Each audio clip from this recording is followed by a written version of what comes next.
सखी लोग वाला उंगली धरो ना ले जाएगा हमें यही होगा आज मोरे राम जी तेरी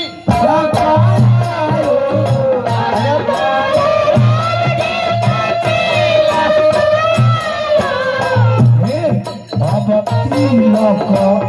लोना चढ़ाई भाई तो भगवती ना जाई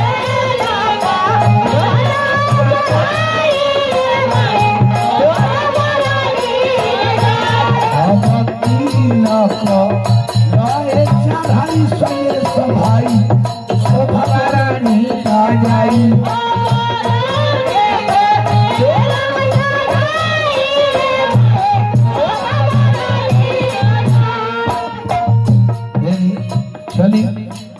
हजारों हजार के पुरस्कार मिलो मलिकार का तरफ से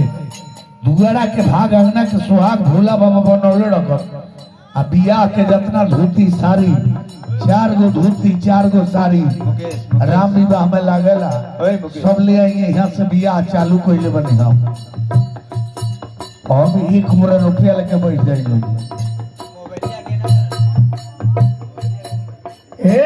गाई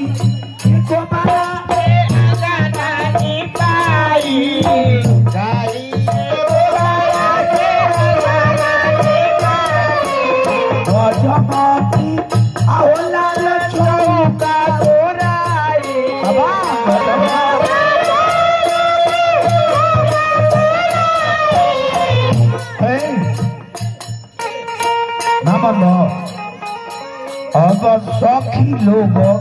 मंगल गीता गाइए भाई आ जाई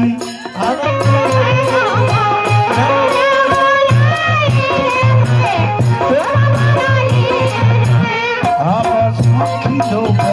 मंगल गीता गाइए भाई तो भाई आ जाई